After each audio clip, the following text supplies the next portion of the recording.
ভিডিওটা আরও কয়েকদিন আগের করা, তো দিব দিব বলে আর দেওয়াই হয় না। আমি এরকম কত ভিডিও যে করে রাখি আর পরে দেওয়াই হয় না। তো আমার আসলে যখন ভালো লাগে বা মন চায় যে একটু টাইম পাস করি এখান থেকে, তো তখনই আমি এরকম ভিডিওগুলো শেয়ার করি বা পুরনো যে ভিডিওগুলো আছে সেইগুলোতে এডিট করে আমি আমার পেজে আপলোড করি। এমন অনেক ভিডিওই আছে যেগুলো আমি আগে করে রেখেছিলাম কিন্তু আমি আর শেয়ার করিনি। তারপর যখন 2-3 মাসের উপরে হয়েছে আর এরকম পড়েই থাকে ফোনের মধ্যে, ফোনও জ্যাম হয়ে থাকে, এরপর আমি ওইগুলো কেটেই দিই।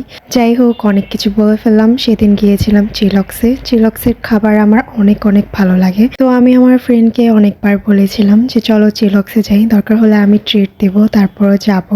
তো সেই দিন একটু সুযোগ সময় হয়েছিল আর আমরা গিয়েছিলাম চিলক্সে। মানে অনেক লেট হয়ে গেছিলো, তো বাসায় আসার পথে যেহেতু গিয়েছি, তো হাতে খুব অল্প সময় ছিল, তাড়াহুড়োতে একটা বার্গার অর্ডার করেছিলাম আর সাথে ছিল ফিশ ফিঙ্গার। তো আমরা দুইজন আবার একটা বার্গার একা খেতে পারবো না, বার্গারের সাইজটা ছিল বিশাল বড়, তো দুইটা ভাগ করে নিই আর দুজন মিলে খাই। প্রথমেই আমি ফিশ ফিঙ্গারটা খাওয়া শুরু করি। এটা গরম ছিল আর সসটা যে ছিল এত মজার, মানে আমি এখন ভয়েস দিচ্ছি আমার আবারও খেতে ইচ্ছে করতেছে।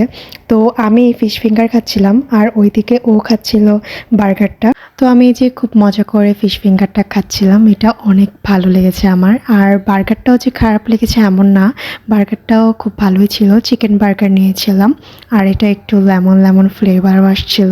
তো দুইজন মিলে এই তো খেলাম, খাওয়া দাওয়া শেষ। তো তারপর একটু কথা বলতেছিলাম আর আমি কিছু এর মধ্যে ভিডিওর ক্লিপ নিচ্ছিলাম। তো এখন আর কি বাসায় যাওয়ার পালা। যাই হোক, দিনটা খুব ভালোই কাটছে। তো আজকের মতো এ পর্যন্তই। সবাই ভালো থাকেন আর আমার জন্য অনেক অনেক বেশি দোয়া করবেন। And thanks for watching this video. Allah Hafiz.